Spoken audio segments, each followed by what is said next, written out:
kita kembali mendapatkan anugerah terindah terbesar dari Allah, bahwa dengan rahmatnya kita dikumpulkan di suatu tempat yang dinamakan dengan taman surganya Allah Subhanahu wa Ta'ala. Sebagaimana Rasulullah sallallahu alaihi wasallam telah bersabda, "Idza marartum bi riyadil jannah farta'u biha." Jika kalian dalam perjalanan menemukan taman-taman surga, jangan lewat begitu saja, masuklah ke dalamnya dan nikmati hidangan yang ada di dalamnya. Maka sahabat bertanya, "Ya Rasulullah, apa ada taman surga di muka bumi?" Maka Rasul menjawab, "Ada, yaitu majlis-majlis zikir, majlis salawat, majlis baca Al-Quran, majlis saling menasihatkan. Maka jika kita ketemu, mampirlah walaupun sejenak, karena disitulah tempat turunnya rahmat Allah Subhanahu wa Ta'ala, tempat turunnya ampunan Allah Subhanahu wa Ta'ala, tempat turunnya rezekinya Allah Subhanahu wa Ta'ala." Maka sebagaimana sore ini kita dengan rahmat Allah dapat duduk bersama, mudah-mudahan duduknya kita bersama, duduk juga kita bersama dengan Nabi Muhammad SAW di surganya Allah. Amin ya rabbal alamin. Dan kehadiran kita pada sore hari ini tiada lain adalah untuk mengungkapkan rasa mahabbah, cinta kita kepada junjungan kita, dambaan kita Nabi Muhammad SAW.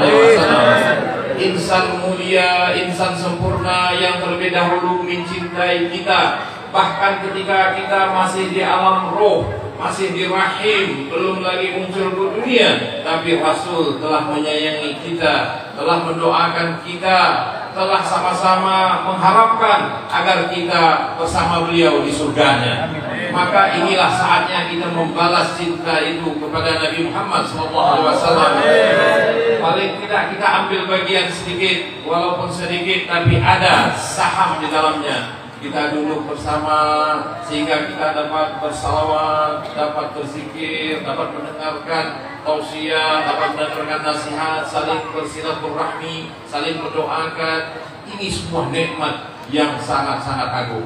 Sebagaimana di dalam Al-Quran Allah berfirman, "Yuhibbunahum wa yuhibbunah." Allah Subhanahu wa Ta'ala terlebih dahulu mencintai orang-orang yang beriman sebelum kita mencintai Allah. Ini anugerah yang terbesar. Maka karena Rasul sangat mencintai kita, bahkan bukan hanya kita dicintai Rasulullah SAW, alam semesta, maka wajar kalau kita pada saat ini meneladani, mengambil bagian, juga ikut mencintai saudara-saudara kita seiman, mencintai anak yatim, mencintai orang-orang yang lemah fisik, lemah ekonomi, lemah pengetahuan. Jangan disingkirkan. Kita cintai mereka, kita rangkul mereka, kita bawa mereka ke majlis-majlis yang mulia ini, sehingga sama-sama mendapatkan kemuliaan daripada Allah Subhanahu wa Ta'ala. Ini antara lain cara meneladani Nabi Muhammad SAW. Kemudian yang kedua, ini adalah pesan para ulama sebetulnya dalam ilmu hikmah, la aisha illa an salasin. Manusia itu hendaknya hidup paling tidak dengan 3 hal. Yang pertama, al-mahabbah, tadi kecintaan, meneladani kecintaan, bagaimana Rasul cinta kepada terutama umatnya. Selain umatnya, beliau juga cinta, apalagi umatnya pasti lebih dicintai oleh Nabi Muhammad SAW.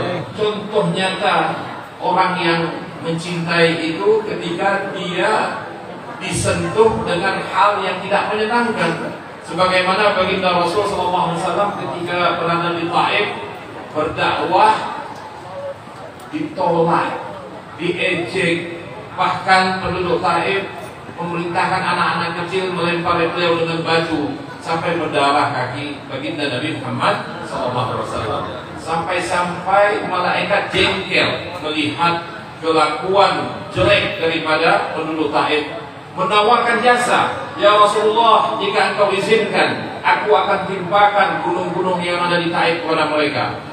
Tapi Rasul cinta, Rasul tidak membenci mereka. Rasul menjawab, "Tidak, terima kasih wahai malaikat. Justru aku bermohon kepada Allah agar dari sulbi-sulbi mereka lahir insan-insan yang beriman, insan-insan yang bertakwa, insan-insan yang taat kepada Allah. Dan terbukti sekarang penduduk Taif semuanya muslimin. Nah, ini bukti cintanya Nabi Muhammad SAW. Kita pun begitu, hilangkan dari diri kita kedengkian, kesombongan, hal-hal yang merusak hati, ujub, takabur, riya, tak gunanya. Ini adalah sifat iblis. Guru kami selalu berpesan, kamu jangan pernah menyenangkan iblis. Bagaimana menyenangkan iblis? Ya, jika ada di hati kita iri sama saudara kita, jika di hati kita ada sombong, kita merasa lebih, itu menyenangkan iblis. Maka Allah murka. Maka dari itu, mari iblis ini kita bikin susah, kita bikin kurus, kita bikin sakit. Caranya adalah memaafkan saudara kita. Jika ada salah, wajar, mungkin dia nggak tahu sama kita, nggak kenal, kita maafkan. Maka maaf inilah yang menjengkelkan iblis dan setan-setan. Nah, ini antara lain makna cinta, meneladani cinta Nabi Muhammad SAW. Kemudian yang kedua adalah al-khidmah. Khidmah itu artinya melayani. Rasulullah sudah melayani kita luar biasa. Dengan dakwahnya, dengan doanya, dengan usahanya berdarah-darah untuk kita semua. Maka saat inilah kita melayani Nabi Muhammad SAW. Gimana caranya? Menghidupkan ajaran beliau, menghidupkan sunnah-sunnah beliau. Mulai dari yang kecil, makan, minum, tidur, berjalan. Apalagi yang besar-besar seperti sholat sunnah, kita hidupkan sunnah-sunnah dalam sholat, sunnah-sunnah dalam berwudu, sunnah-sunnah dalam bersedekah, dalam berzakat, dalam berhaji, dalam berumrah, sunnah-sunnah dalam berbakti pada orang tua, sunnah-sunnah dalam menuntut ilmu. Kita hidupkan. Salah satu ajaran Islam yang dibawa oleh baginda Rasul adalah menuntut ilmu. Menuntut ilmu itu hukumnya wajib. Wajib artinya kalau kita tinggalkan kita berdosa. Saya selalu bertanya kepada bapak ibu kalau ngisi di sekolah-sekolah itu atau di mana majlis taklim, saya tanya, bapak ibu menyekolahkan anak-anak mulai dari TK, dari SD, SMP untuk apa? Macam-macam jawabannya. Supaya anak kita cerdas, supaya anak kita pintar, supaya anak kita berwawasan, supaya anak kita tidak kampungan, supaya dia lebih luas pergaulannya dan segala macam. Apakah jawaban ini betul? Mayoritas jawaban seperti itu. Padahal guru kami ngajarkan kita mensekolahkan anak kita mulai dari TK, SD, SMP, SMA sampai perguruan tinggi, bahkan di pondok-pondok pesantren, tahfizul Quran dan segala macam.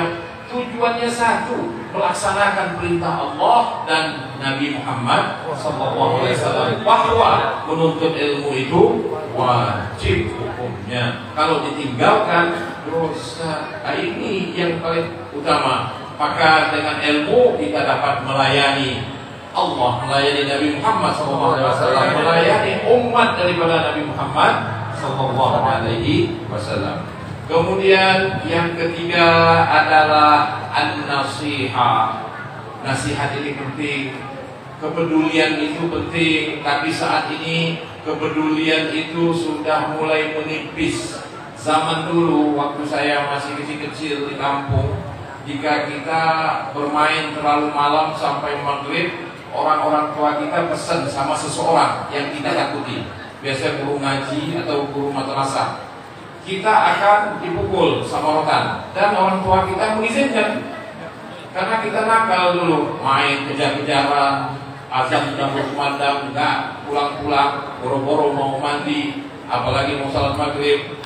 Nah, ini kepedulian tinggi di zaman dulu. Semua berpesan orang-orang tua itu, kalau engkau ketemu anakku, langsung saja pukul sama rotan itu. Padahal gurunya nggak mungkin lah pukul sama rotan. Kita ditunjukin rotan gini aja kita udah lari ketakutan.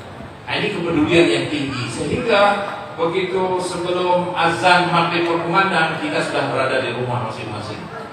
Ini sesuai dengan ajaran Rasulullah SAW bagi orang tua. Hendaknya ketika menjelang maghrib beberapa menit sebelum azan sudah ngumpul keluargamu di rumahmu, sudah engkau tutup pintu jendela rumahmu. Jangan ada lagi berkeliaran di luar sana, apalagi azan maghrib sudah berkumandang. Kenapa? Karena begitu azan maghrib berkumandang, setan-setan iblis berkeliaran di sana. Maka jangan heran kalau anak-anak kita masih di luaran sulit untuk diajak berjamaah maghrib, ngaji dan segala macam, karena dia sudah terpengaruh, auranya sudah jelek. Tetapi ketika kita saling peduli satu sama lain, maka turunlah rahmat keberkahan daripada Allah Subhanahu wa taala. Maka Al-Imam Asy-Syafi'i berpesan, jika Allah Subhanahu wa taala hanya menurunkan Al-Quran satu surat saja mencukupi, tapi diamalkan, yaitu surah Al-Asr. Hafal ya? A'udzubillahi minasyaitonir rajim. Bismillahirrahmanirrahim. Kita sama-sama. Wal 'asri innal insana lafi khusrin illa alladzina amanu wa 'amilus shalihat wa tawasaw bil haqqi wa tawasaw bis sabr.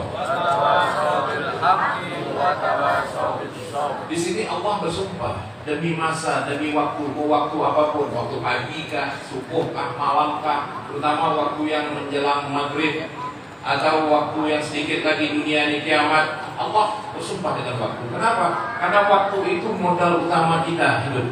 Kita hidup dalam waktu, dan ini gratis waktu ini. Dikasih Allah tanpa dipungut biaya. Tapi ingat, nanti dituntut oleh Allah, kita ditanyakan, apa yang telah kau gunakan di waktu pagi, di waktu subuh, di waktu sebelum subuh, di waktu menjelang duha, waktu zuhur. Itu akan kita pertanggungjawabkan detail itu. Jadi demi waktu. Kemudian Allah melanjutkan, semua manusia dalam kerugian, semua, tak kecuali orang yang berimankah, orang Islamkah, orang non-muslimkah, kafirkah, musyrikah, taatkah atau tidak, laki perempuan, dalam kerugian semuanya, kecuali mereka yang beriman kepada Allah Subhanahu wa taala, beriman adanya hari kebangkitan, beriman adanya surga dan neraka, beriman adanya pertanggungjawaban yang disebut dengan penimbangan amal al-mizan. Ini orang-orang yang beruntung, yaitu ketika beriman kepada Allah, mengikuti Nabi Muhammad dan mengamalkan daripada Al-Qur'anul Karim. Ini yang beruntung. Yang kedua, orang yang beruntung syaratnya adalah beramal soleh. Iman gak cukup, itu ada di dada kita keyakinan ini. Keyakinan itu, iman itu mesti direalisasikan dengan amal soleh, yaitu sholat, bersedekah, kemudian bersilaturahmi, saling memuliakan satu sama lain, menghormati yang tua, menyayangi yang muda, menuntut ilmu. Ini termasuk amal soleh yang wajib kita lakukan. Kemudian yang ketiga, syaratnya adalah saling peduli. Ini yang luntur di zaman modern ini. Karena kita dengar di medsos itu, guru yang baik menasihatkan muridnya, ayahnya malah. Begitu anaknya lapor, wah saya dijewer oleh guru karena disuruh membuat pekerjaan rumah, gak dibuat, malah dihukum. Sang ayah menyerang sang guru. Kok dapat ilmu dari mana? Ilmu itu salah satu didapat dengan memuliakan seorang guru. Karena guru itu pewaris daripada Nabi Muhammad SAW. Jika kita sudah durhaka kepada guru, selesai sudah. Karena orang tua kita itu ada tiga sebetulnya dalam kehidupan kita. Pertama, orang tua yang melahirkan kita, bunda, ayah bunda kita, mutlak sampai kapanpun wajib untuk kita berbakti. Yang kedua, nanti kita akan nikah. Yang nikah punya mertua, laki perempuan. Itu juga sampai yaumil qiyamah, ayah dan bunda kalian. Dan yang ketiga adalah guru. Jadi kalau sudah dengan guru durhaka, mau dapat ilmu dari mana, manfaat dari mana? Nah, inilah nasihat kepedulian yang saat ini semestinya wajib untuk kita hidupkan kembali. Kemudian syarat keempat adalah sabar. Sabar menahan diri untuk tidak mengikuti hawa nafsu, tidak marah-marah, tidak emosional. Ini sangat penting sekali karena sabar itu modal segala-galanya. Tanpa sabar kita tidak akan bisa melakukan maulid pada sore hari ini. Kita malas, ngapain kesini, mending di rumah, ngopi, main HP seperti itu. Tapi karena kita sabar untuk mendapatkan rahmat Allah yang besar, kita hadir bersama Ustaz Khairul Amin, bersama Hadrah, bersama sahabat-sahabat kita, sehingga kita dapat bersilaturahmi, saling bertanya dalam keadaan sehat afiat, saling mendoakan. Maka disitulah turun rahmat Allah, turun ampunannya Allah Subhanahu wa Ta'ala. Mudah-mudahan kita termasuk hamba-hamba yang mendapatkan hidayahnya Allah, mendapatkan taufiknya Allah. Allah angkat dari kita semua segala macam penyakit, al-asqam wal alam wal makarih, dan Allah ganti dengan sehat afiat, dengan umur panjang, dalam keadaan murah rezeki, mudah urusan kita dijadikan hamba-hamba yang senantiasa taat kepada Allah Subhanahu wa Ta'ala. Husnul khatimah dengan syafaatnya Nabi Muhammad sallallahu alaihi wasallam. Dan kita bermohon mudah-mudahan Allah muliakan kita dengan haji dan umrah.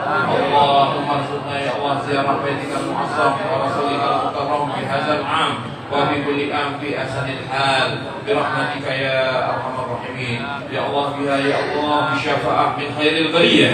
Ya Allah biha ya Allah bi husnil khatimah. Rabbana atina fid dunya hasanah wa fil akhirati hasanah wa qina adzabannar.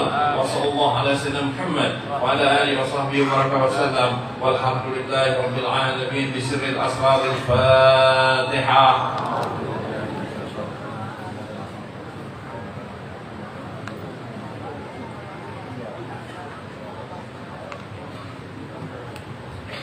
Para Bapak Ibu yang kami muliakan, ini saja yang dapat kami sampaikan. Mohon maaf dan kami banyak mengucapkan terima kasih, dan selanjutnya kami serahkan kepada Kiai Haji Khairul Amin. Tafadhol.